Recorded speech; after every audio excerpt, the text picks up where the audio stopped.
Thank you. My talk is going to be an extended comment on Michele's recent work, and I'll try to do a few things at once. Firstly, it would be aimed at drawing bridges between two different schools or movements inside social studies of science. That is sociology of science and science and technology studies. And I would argue that is a proper time now for them to move closer to each other. That firstly, science and technology studies could and should learn sociology of science some lessons about such things as processes of consensus formation and the role of materiality. And vice versa, sociology of science provides insights into the nature of processes which are stand behind consensus formation inside science and technology studies themselves. And secondly, I will speculate on the relevance of Michele's works on the recent work on social studies of science to understanding better the Russian reality, and again vice versa, the relevance of this reality to development of sociology of science, our understanding of evaluated practices, and consensus formation on a more universal basis. This is a convenient scheme lots of us know quite well, partly because of Professor Collins' visit to St. Petersburg a year ago, partly from some other sources. This is a conventional interpretation of the development of sociology of knowledge. According to Professor Collins, it followed in three major waves. Wave one was represented by Robert Merton and his pupils. It mostly consisted of Robert Merton and a dozen of other people. I wouldn't say it would qualify for a paradigm, a dozen of people, but Professor Collins insists that it was a paradigm. And their major interests were comparative studies of academic organization, meaning they would try to interpret academic world as an institution or a community using the familiar methods of studying institutions and communities. Actually, Merton's sociology of science can be regarded as an extension of Parsonian theory of stratification. Parsons was obsessed with the task of explaining how legitimate domination is possible. How does it happen that some people go up and others down, and those who goes down accept this as a legitimate fact.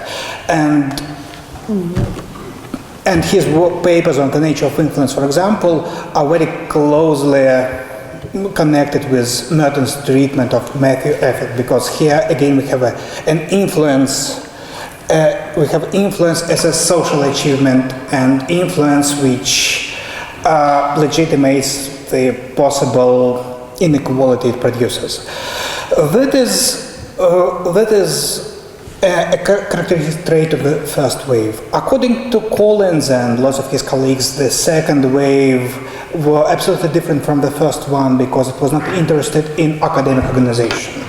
It was mostly interested in scientific knowledge as such. And a minor but related difference and a very consequential one was that while for the first wave humanities and the social sciences were a legitimate object of study, for the second wave only natural sciences were interesting because natural science produced a much more important knowledge because they pretended they offer a superior kind of knowledge. And demystifying this kind of knowledge was a challenge and was a major interest for people like Harry Collins himself, or David Bloor, or Bruno Latour, or Steve Woolgar, and a lot of people whom we will meet in the next 2 days. Now, an input of ideas also occurred, but that was an input of inputs from microsociological theory, say ethnomethodology, critical theory, philosophy of language, and other sources which were totally alien to the first wave. According to Collins, currently the third wave is underway. The third wave is aimed at making finally the public impact the second wave prepared. That the aim of the third wave is to provide a public expertise, a meta expertise on the nature and limits of natural scientific knowledge. If there is a kind of consensus about the first two waves, the third is not a consensus at all, because we find some rival understandings of what is now going on. Interestingly, the first wave produced some kind of several examples of treatment of the development of natural history scientific schools, which fits the development of STS very well. Firstly, we have a group of enthusiasts which are producing very esoteric work. Secondly, and that was STS in the 70s. Secondly, they publish their work, their masterpieces in a book format are published, they create programs, and they begin major scholarly debates. That was the 80s. In the 90s, the debates inside social science themselves are mostly over, but great public debates began. This is the science wars, the events around the Sokolow affair, and some other things which Professor Collins so colorfully remembers.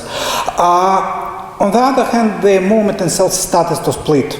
In the 90s, we have debates between David Bloor and Bruno Latour about the role of materiality and the way the STS should follow. In the years after 2000, we have debates between ethnomethodological wing and Collins and Evans, and what was previously a united movement, now a lot of conflicting groups. Nicholas Mullin's book on theories and theory groups in American sociology perfectly fits this picture.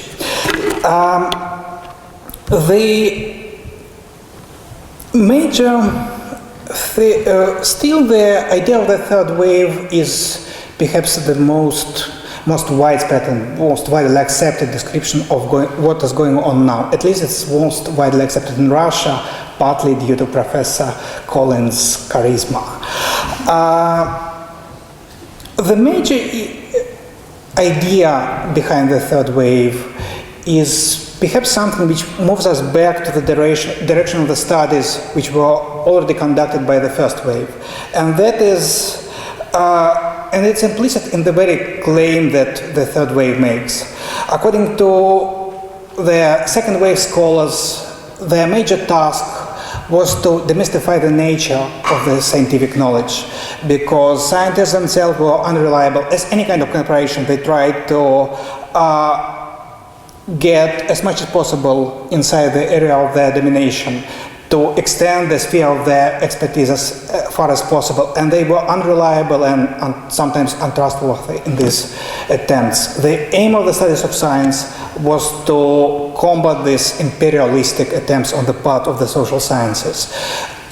Quite naturally, here emerges an inevitable reaction: who would stop the unreliable extension of the third wave itself, and who would study the kind of knowledge which the third wave produced, which would be symmetric for what they do with the natural sciences.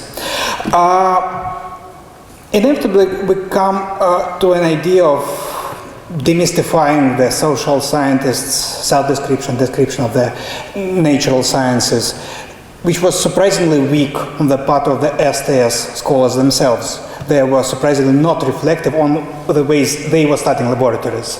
You will not find much reflection in Latour and Vulgar's book on what they were doing inside the laboratory and what was the methods of their study and how they produced the reality most science and technology students are currently share. Hopefully Professor Vulgar would reflect on that in the day after tomorrow. So certain weakness on the part of the science and technology studies, the lack of interest to humanities and social sciences is to be currently filled with new research. This weakness is even more surprising taking into account that the approach itself sometimes seems much better suited to studying social sciences and other non-natural sciences than sciences themselves. One of the major points of the science and technology studies approach was that scientists are mystifying their work when they invite others to judge them in terms of correctness. That is not correctness, that is legitimacy. Wide belief on what is proper and what is improper, some kind of cosmological beliefs, political interest, everything is an input to scientific discoveries, argued people like Donald Mackenzie and Latour and Bloor and many others whom all of us know. Definitely this is something which can be fit perfectly into our vision of the social sciences themselves.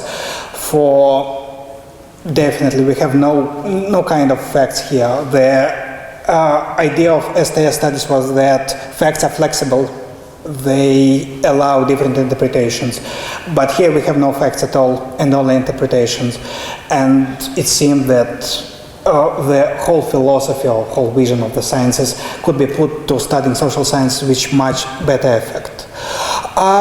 Still there are important differences, and which make studies of the social sciences, including science and technology studies, a separate enterprise. The most important difference is that this vision of the nature of scientific work was incorporated by social sciences, but never incorporated by natural sciences. And according to Thomas' theorem, things which are defined as real has real consequences. For natural sciences, for most sciences, the character of their work as legitimating certain worldviews or invention rather than discovery was never legitimate. That is why, as Michele demonstrates, there are so important differences between what occurs on ecologist panels and social sciences panels. They are judging their work in different terms. Or in the case of natural sciences, they are trying to evaluate the correctness of some finding or possibilities of producing some findings as a result of funding of a proposal. The social sciences and humanists are discovering inventiveness, creativity, moral boldness, originality, and other qualities which are generally not present or not that salient in the case of the sciences themselves. Inevitably we ask here a question of how do these people who do not have an idea of reliable reality somewhere outside of the laboratory can agree on anything. How do we manage to agree, taking into account that 90% of sociologists believe that 90% of other sociologists are producing complete rubbish at the time? How do we manage to agree on giving some works or some proposals a credit of being original, qualitative, interesting? That of course returns to one of the major themes of the science and technology studies, the ambiguity of rules sciences pretend they follow. And here the ambiguity acquires new qualities. It can be better described in terms taken from institutional economics or economic sociology as advisor-reaper problem, for example, which is a class of a much bigger principal-agent problems. In the case of principal-agent problems, we treat a situation when a principal hires agent to do some work for him or herself, but he or she either cannot follow the movements of the agent or is unable to, or is just too costly to do so. He or she tried to cut down the costs, but that leaves some discretion on the part of agent, and the agent can use this discretion to produce less valuable result or no result at all. This is generally the situation of the society or a state or public and the scientists. The scientists are doing some esoteric things which the public does not understand. The public has to trust scientists, but it doesn't know if that the scientists are producing some true discoveries or they're just taking money from the state and do nothing. Sometimes the state understands that it was not that right, or the public understands that it was not that right in these suspicions. Here we need an advisor. Somebody who would understand what scientists are doing, but at the same time would be reliable and would tell the truth to the public. And the problem is, of course, that the only person who would serve as an advisor are scientists, and scientists cannot be related on because they are interconnected, because they share common interests. There is a problem similar to the problem of a person buying a car from a car dealer, when the only person who knows the true quality of the car is the car dealer. So you can ask the car dealer if this car is good and worth your money, but the car dealer is having the best knowledge, has the least interest in telling you the truth. And the same goes for scientists. You have to ask scientists what other scientists are doing, but you do not know or cannot know in advance if they are going to tell you the truth. You have to invent some institutional design which would prevent them from giving you false information. The risk here is a risk of collusion when this kind of agent, one of them is observing another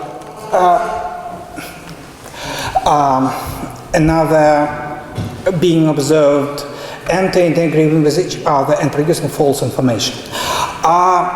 In Russia is especially rich in this kind of designs. Those English and American and other publics following closely debates between Abramovich and Berezovsky has already taken from them some new Russian words. Previously that was Sputnik and Perestroika. Currently this is Otkat. Otkat is not very easily translatable into English. I had much trouble with explaining what is Otkat, but Otkat is exactly the kind of collusion when those who is to evaluate your work gives you a benefit of doubt, or even very large benefit of doubt, and shares your profits from doing your work not properly. STS, by the way, is an initiative or a movement which is trying to propose itself as alternative second-order agent, and second-order agent which would observe the scientists and tell the society the truth finally. Any kind of jury or any kind of panel is exactly this kind of situation in a nutshell. Here we find academics. The academics are to share their ideas of what is a good work and what is bad work, and they usually have some personal stakes in the result of this deliberation. They can promote the interest of their network, their institution, their theory group, and they can use their inevitably ambiguous rules defining what is excellence to extract these benefits. In trying to prevent their colleagues in such doings or misdoings, the academics elaborate a code of behavior which Michele describes, but this code is defined in even more ambiguous terms. What is disciplinary sovereignty, for example? Surprisingly, as she reports, we observe only minor transgressions.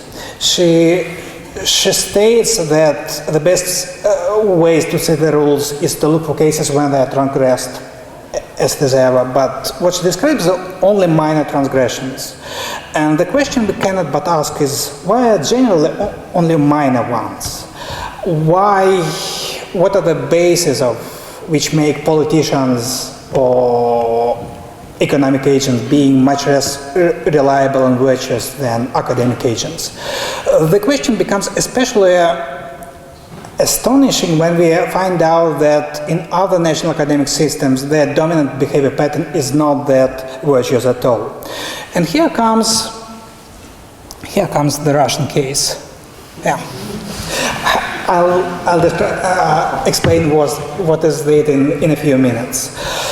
There is a common agreement in Russia when an awful degree devaluation occurs. Russian president, past and present, Mr. Putin, and Russian president in past and future, like Arthur, and Russian president and present, Mr. Medvedev, addressed the problem at the television, saying that devaluation is a national disgrace and a major threat to our innovation development. Lots of minor officials said basically the same thing. There is a common feeling that any kind of marks of quality Russian academics give to each other signal little in terms of abilities, reputation, or anything. Until very recently, you could see people on the way at Nevsky station proposing you to buy from them a dissertation. Now you do not see these people, but the internet is full of spam promising you a degree in very short terms. It's widely accepted that major governmental grants are received by those who have connection in the granting panels, or that most journals which boast having a peer review committee use them only as a decoration, because all the important decisions are made by the editor, him or herself, but not by the peer reviewers. The Russian government and other sectors, or even the same sectors of the academic public, were not passive in this situation. They tried to invent a kind of a monitoring institutional design which would guarantee reliability of various second-order agent. And in doing this, they followed generally one of the same logic. They were firstly trying to invite as much new second-order agent as possible, preferably the second-order agent coming from institution which would be as far as possible from the institution where the evaluation actually occurs. The idea behind that, the culture of suspicion, was based on the notion that there is a kind of a parochial academic networks, but the weakness of networks is that they are mostly localized in some geographical settings. So if we take experts from other settings, they would be reliable. And secondly, the second idea behind that was that visibility and especially retrievable material traces of the deliberation would be reliable in the sense of being open to reinterpretation, re-evaluation by some new second-order agents, and they would commit those who leave these traces to behaving virtuously. This is a map of a dissertation process. I see the expression of vivid pain on some of the faces. The figures marked yellow are different agents, second-order agents, which are involved in the evaluation.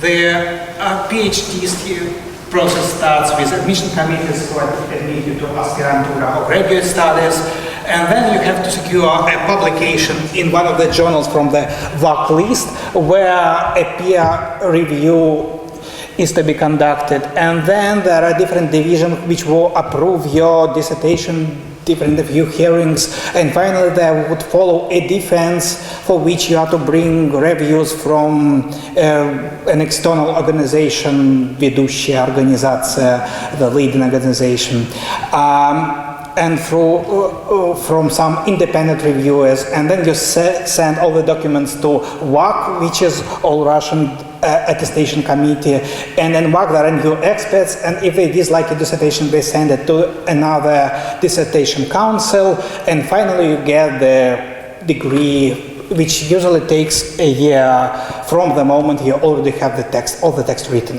This is probably the most extensive and, in a way, even elegant monitoring architecture ever invented by any academic world. We do not know if that would work. It seems that even in spite of this extensiveness, it was very weak at certain points. Say, the requirement to publish something in a peer-reviewed journal led to establishment of lots of journals at nearly any institution when there is a dissertation council. And these journals were totally controlled by the same people who control the department or a faculty. Now the market for dissertation services offers you not only dissertation as such, but also some papers to be sent to journals if you do not have connection in the right journal yourself. The Russian government was not, of course, passive here, and it tried to retaliate, and there were lots of counter moves, like the idea most entertained now is that also there are parochial and corrupted networks inside the country. They do not reach outside the country. So the foreign experts are always reliable. A publication in foreign peer-reviewed journals are uncorruptible. As most of us can find out looking into our mailboxes, this is a very optimistic view of the situation. Typically, mailboxes of university public in Russia are full of spam, offering them a publication in a foreign peer-reviewed journal, sometimes even indexed by the Web of Science, but it seems that mostly this is fake proposals. And sometimes we receive invitation from Lambert academic publishers who invite us to publish our monographs in Germany in international publisher. And this is definitely not a kind of a specifically Russian problem. It seems that most third world countries are affected by the same kind of epidemic. Say, if you go to the International Sociological Association website, you can find there an announcement warning those who participated in the last Congress in Gothenburg in Sweden the last summer from sending their papers and $300 to representative of fake journal Sociology Study from Knowledge to Wisdom, which express its willingness to publish the conference papers. What I like most is the proposals to participate in an international conference in resort in Bulgaria or Austria or Italy. That's such a big temptation. Of course, the Russian government is not that passive again, and it tries to invent new measures. The last one we ran into when prepared a proposal for a major Russian grant in which Professor Andy Pickering was to participate. Professor Pickering was to show his cumulative impact factor to qualify for this grant. And he turned out to be unaware what it is. And nobody was aware, and Google knew nothing, because this is not a kind of an established scientometric measure.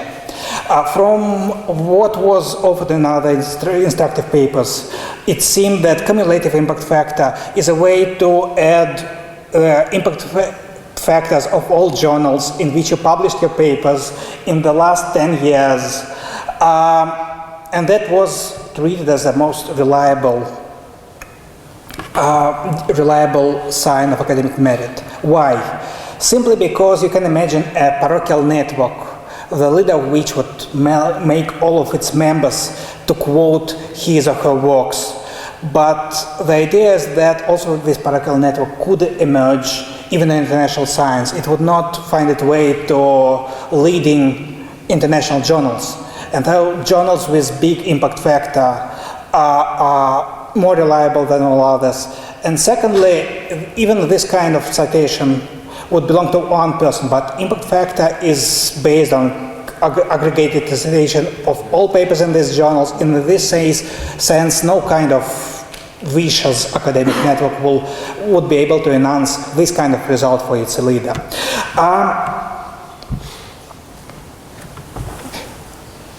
We do not know if that thing would work. Maybe it would, because the experiment in monetary engineering has just started. But what we know is that really workable systems are not that complicated. They have nothing to do with the bureaucratic monster on the previous slide. They are much simpler. And the question is, why do they work? That was the major question of a research project we started the last year and which try to compare the state of symbolism in 5 different academic worlds. We were focusing on sociologists and 5 sociologists: French, United States, British, German, and Russian ones.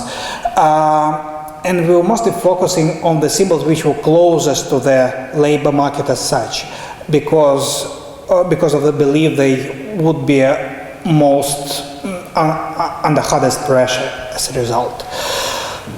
This is some of the details of the research. We have some 50 interviews so far, lots of statistical data on labor markets and information on history in which institutions disseminated symbols of academic status were working in the last 50 years.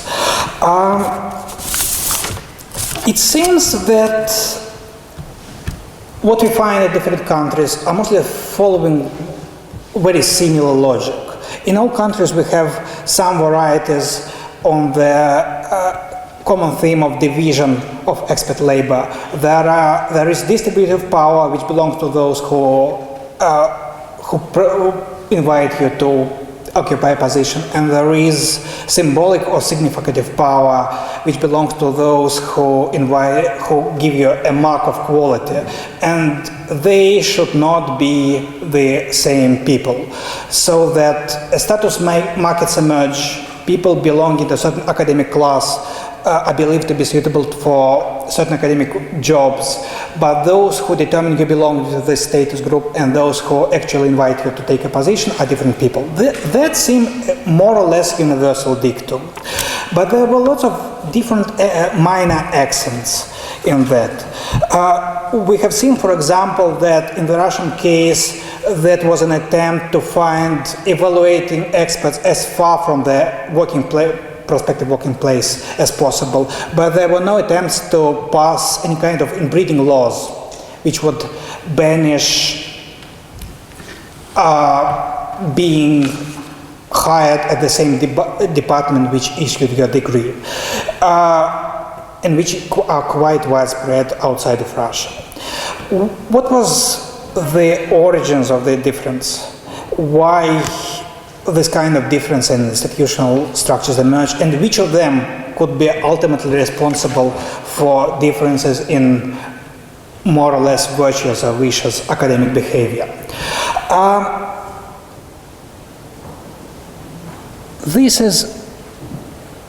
The following slide is the list of the major mechanisms involved in securing virtuous behavior by academics. In most academies we find attempts to change motivation of the first order agent, to create demand for reliable and universally recognized marks of quality. This is the solution which originates from economic sociological literature and from Klein's book on reputation, for example, from literature on information economics, which claims that the most reliable source of information is the source which lives from its information being reliable. So if you can establish an agency which is paid exactly for the fact that it provides reliable information, it tries to be as reliable as possible. It is working in many spheres of economics, but it doesn't seem to be working anywhere in the academic world as such. Another theme is changing motivation of second order agent and trying to put them as far as possible from their possible corruptor is a theme we have already treated. Thirdly, there is an attempt to narrow the discretion of certain order agents, and that is exactly what the Russian government is currently mostly experimenting. Fourthly, there is attempts or occurrences of new observation channels being established, so that new second order agents who join the game and new third order agent who would observe the second order agent would also participate. Fourthly, there is a need to provide second and third order agent with retaliation opportunities. And finally, sixthly, there must be some kind of institutional incentive for them to penalize or punish those who deviate from common norms. What is interesting about this list and what moves us closer to the next few days of the conference, all of these changes and achievements and all of these fairs are infrastructural by their nature. Observation channels are infrastructural. Observation mobility channels, which would cause the motivation or incentive scheme for first order agents, are infrastructural. And infrastructural development creates new channels and invites new second order agents to participate in evaluation. The easiest example is sites like Rate My Teacher, who now include students into the number of those who could evaluate a given professor. Previously, the only way a potential employer could find out if a new professor is able to teach is to observe his performances or her performances during conferences. But this is a very unreliable thing, because some people who are brilliant conference presenters are very dull teachers simply because they are not enthusiastic. The way of forming this reputation was only quite unreliable one. Now we have students' reviews, and they are probably in a much better position to evaluate the performance. The problem, of course, is that here is a prototypical case for forming a potential collusion. The professor does not require too much from the pupils, and the pupils does not evaluate the professor too lowly, and they part finally very happy with each other, but with students getting very little from all their education. Sometimes this inclusion of new second-order agents seem to provoke very vicious kind of behavior. In a recent scandal, when an important Russian historians were making anonymous comments on the book of his competitors at Amazon.com, saying that they were producing very low quality and boring research, presumably in an attempt to lower the rates in which their books were sold. Even more important, the infrastructural development in the case of influence on not visibility but mobility. Mobility is the key factor which causes what would be the motivation of first order agents.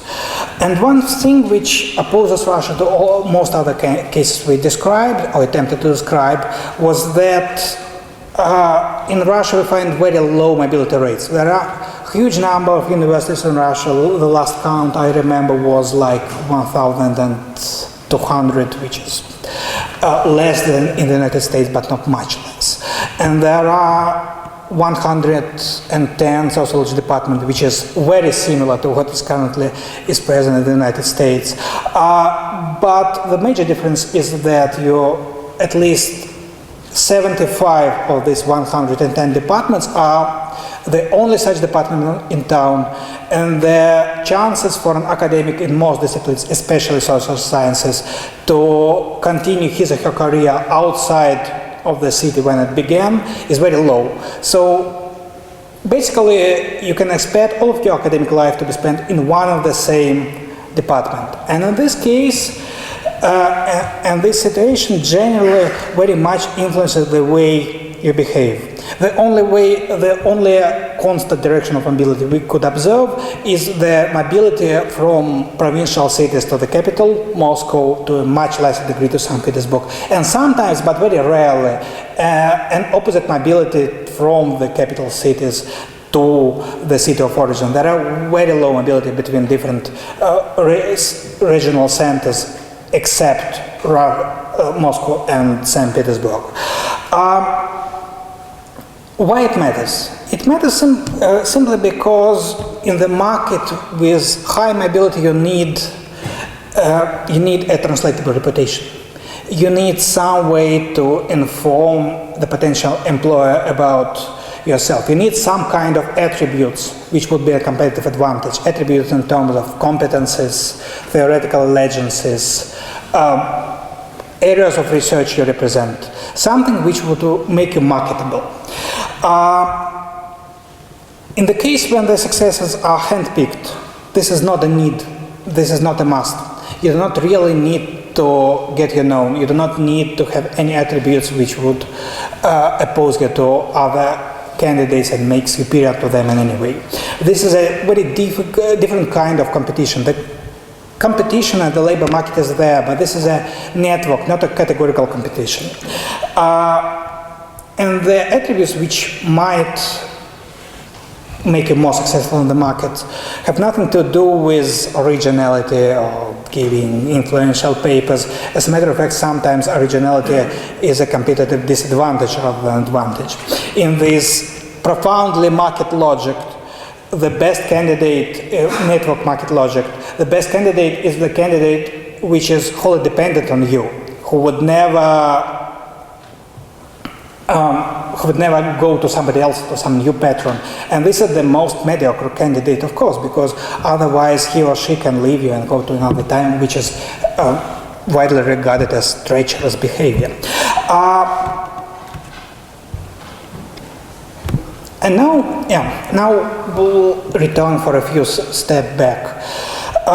Another thing about all these visibility things is that, surprisingly, the kind of jury or the kind of second and third order agent which are most effective, which Michele describes, are the agents which are connected by the most ancient, even primitive in a way, observation channels. These are the people who are co-present, who are present in the same space. No journals, which are infrastructural achievements, no internet, nothing of that kind. People are gathering in one room and they're debating something and they observe each other and they're exchanging the roles of second and third order agent constantly. They see how others judge and they understand that others are judging them at the moment. And this is a system which is firstly completely untransparent for the outsiders, but it is much more transparent to the insiders. From what Michele tells us, it follows that this richness of information channels are much better in promoting virtuous behavior than a much more complicated system of institutionalized observation. Why is it so? One reason is that this is simply they simply have more information about each other. They are participating in what Goffman called the interaction order, and Goffman's definition of interaction order is the order in which the information exchange is richest because there are lots of information people exude. The further distance between observer and those one who is observed is that the higher the potential for the observed to manipulate the information. The less information is involved in exude, and the more information is voluntarily communicated. If you're exchanging your opinion in emails, you can invent a good reason why you support this proposal or this candidate. Where presenting in face-to-face discussion, you have much less time, and most people have much more difference because of cognitive complexity of the task to invent a good cover for their potentially vicious motives. And so for members of the jury, there is much more transparency about each other's motives. But there is much less transparency for any outside agent to monitor them. Why at the moment they behave virtuously? An argument here, and one of the arguments here, I believe, come from the area of political sociology. Michele very helpfully compares that to working on deliberate democracy. And we have an old question of when democracy works, asked by Dahl and Putnam and many others. And it seems that the common reason was that democracy is workable when it relies on civil society structures and civil society solidarities as strong solidarity groups to which all of us belong and to which credible promises could be made, and by which credible promises could be made. The members of Anglo-American juries, it seems from Michele's description, are present there as representatives of different schools or theory groups or disciplines or sub-disciplines with their own standards and their own ideas of what is good and not good work. They have to negotiate in a certain way. They are quite often in a situation of a zero-sum game or something which approaches the situation. So they have to negotiate some results between them. In this situation, they have a choice. They cannot win much by behaving opportunistically, because if one starts to behave opportunistically, all the rest start the same game, and the final result one of them gives is what game theory says they will get, and they would get the same result, probably very similar to the one they would get if they're behaving virtuously. But in the first case, they have this result and moral satisfaction. And the second case, they have the same result without moral satisfaction. That seems a very good case for moral satisfaction. So it may be, this is a hypothesis. This is one of the ideas which emerged from our research, and the reason I'm describing it is exactly that it seems to bring closer the ideas on infrastructure and materiality and what is going on with academic peers. It may be that the structure of the labor market, which are in the last hand are infrastructurally determined, give us the nature of academic groupings prevailing in certain national academic world. And the presence of these groupings determine what will go on in the juries and how the juries will be organized.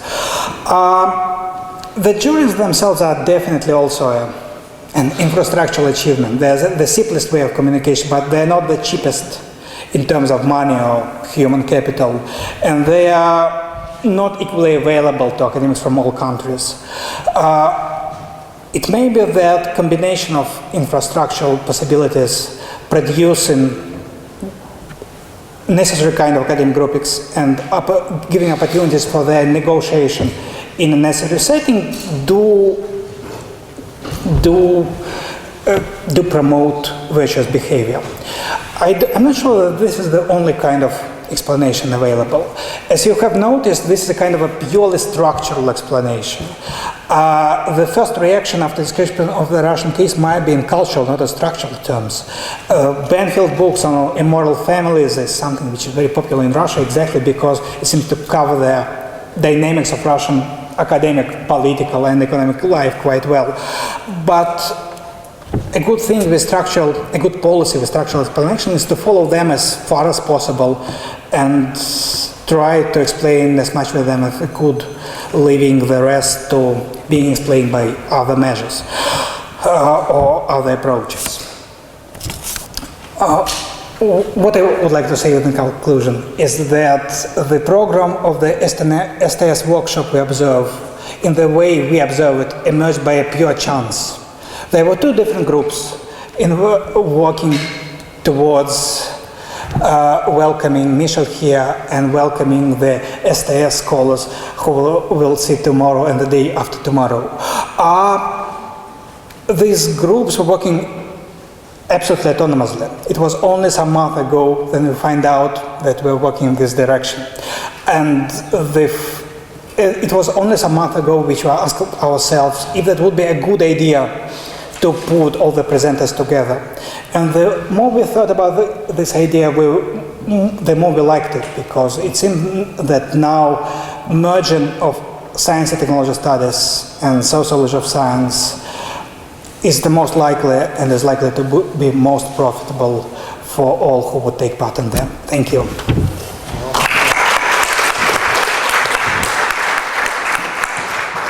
Michael, I think we'll put the burden and the order of comments and comments. The third order on Michele. Okay, well, I really found the presentation super interesting, and I'm very eager to learn more about the findings from your case study, the five country comparison. It's very, very tantalizing, and I hope that the findings will be available in English as well, so you might learn about them. The conclusion kind of leads us to think about what are the conditions that might favor more geographic mobility. And I think this is exactly where I would have gone as well. I'm thinking about, now I'm going to contradict myself and draw on the British case as a model. It seems to me that one of the things that the British reform and evaluation did is really to pit department against each other, in which has stimulated the prevalence of market mechanisms. So basically, if departments depend on their capacity to attract stars or to nurture internal stars in order to get resources to develop, then those could be described as forces that would limit the impact of localistic as opposed to cosmopolitan orientation. Here I'm referring to one of Merton's classical paper where he compared the local and the cosmopolitan in academia, with both groups having different types of networks and valuing different kinds of rewards. Seems to me that we need to think systematically about putting in place, here of course I'm talking about the Russian system without knowing anything about it besides what I just learned. So please take what I'm saying with a grain of salt. But if I'm thinking from a strict logic of market, to pit departments against each other so that they would be in competition for attracting the people who are most productive, as opposed to those who are the safest and the most mediocre and least likely to challenge the local leaders, would be maybe a possible approach, albeit a cruel approach. But if I think about the cruel market mechanisms that are in vigor in some of the, partly public universities in the US, it's very simple. If your department is not able to attract resources, it has to teach, each faculty member has to teach larger classes with fewer teaching assistants, which means that the work conditions really worsen quite quickly, so that departments are very much told it's in your interest to bring in grants from the National Science Foundation, etc. So the analysis reminded me also of a paper that Paul DiMaggio wrote about how in the US we moved from having a local bourgeoisie to having a national bourgeoisie, with two very different kinds of sets of institutions that were associated with it. So for instance, in Boston, the Museum of Fine Arts and the Symphonic Orchestra were created, this is his analysis, by the local bourgeoisie as sites in which they could perform status display to improve their own, each philanthropist to improve their own position in the local pecking order. When the national bourgeoisie, when these various local bourgeoisies that were in Boston and Cincinnati and New York started unifying themselves with the transformation of the American economy, you had a new sets of dynamics that kicked in terms of which currencies could be used within these local bourgeoisies to improve their own standing. So to me, it would be kind of interesting to think in parallel here about the creation of national economies as a way to counter the localistic processes that were described. For instance, tenure is a terrible thing, but it's also a great thing. Basically, after 6 years, the way it works for those of you who don't know, your department sends letters to 10, 15 experts in other parts of the country. As a candidate, you don't know who will be written. You can provide names, but typically the list of names are half from you and half generated by your department, and they have to be approved by the deans.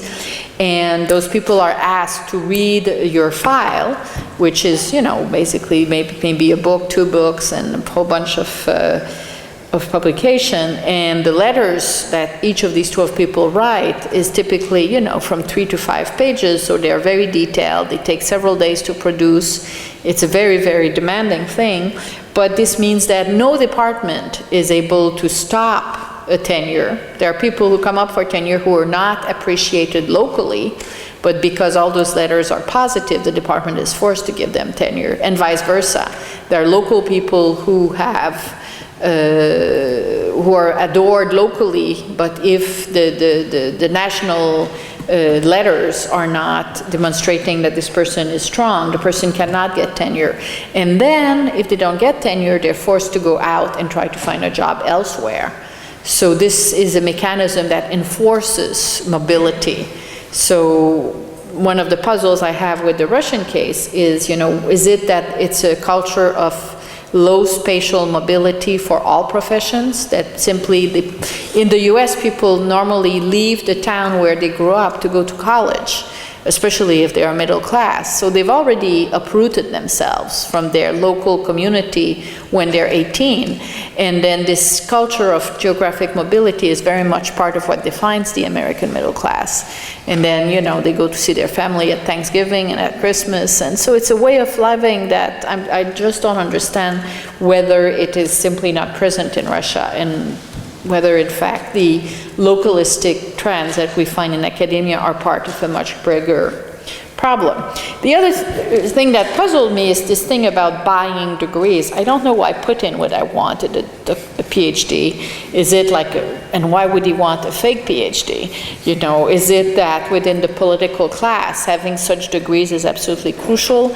There's other, in the US, you have schools of public affairs like the Kennedy School or the Woodrow Wilson School that gives Masters of Public Affairs, which, you know, for which you don't need to write a dissertation, but which many politicians do have, and they become, you know, credentials that certainly contribute to their political success. So that is a question, I guess, that would speak to the meaning of degrees and the intersection or the overlap between the political and the academic field. The question of the scandals, I mean, it seems that in a system like this one, shaming is extremely difficult because there's a lot of shameful things that are happening. So therefore, an alternative would be to use, you know, to implement rules that would prevent interference, and I don't fully understand why this is not being done. While I was in France, there was a huge scandal with the committee that is in charge of giving all promotions. It's a committee made of 6 people, and half of them are appointed by politicians, and on this committee you have some of the most mediocre French sociologists, because they're appointed by the politicians, and then you have some very good sociologists who are asked to serve or refuse to serve because the committee is full of mediocre people. But last year, half of that committee gave to themselves the promotion to exceptional class. So this was an enormous scandal, and you had, you know, denunciation of it in the journals and the newspapers.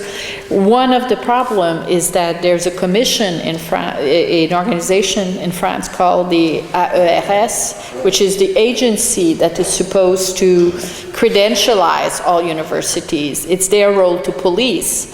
And because of my book, I was brought into a conversation with the head of this organization, and basically they are not fully aware of the problem. They don't understand that if they were to put in place rules that simply prevents people on these commissions from giving themselves those promotions, that would already, you know, through a very simple administrative mechanism, take care of half of the problem. But it's also that the people who chair such organizations, this guy in particular I was talking to is a chemist, so, and he's a physician. You know, he has no idea how things are happening at the university. The position is in part, you know, a honorific position. So I'm thinking, you know, in the Russian case, I'm sure that you all have given a lot of thoughts to. I'm not sure that the solution is to create an organigram even more complex than what you already have, but there must be ways of, you know, creating standards of behavior that are punishable, you know, and that can be reinforced. So I don't know. These are just a few thoughts. Okay. Well, thank you, Michele. Well, Michele very frequently stresses that she's Quebecois, or I guess Quebecoise, right? Yes. Should be the rule in French, okay. And in a sense, of course, the comparative cultural sociology or the comparative sociology of relation was forced upon Michele by her fact of being Quebecoise and going to France and then to America and always reflecting upon that. What I wanted to thank Michele for today is that she came and she forced upon us an experience by her very presence that we could look at ourselves in the mirror of France and the United States and Canada, and also in the mirror of your sociology of culture. So thank you very much. It's my pleasure.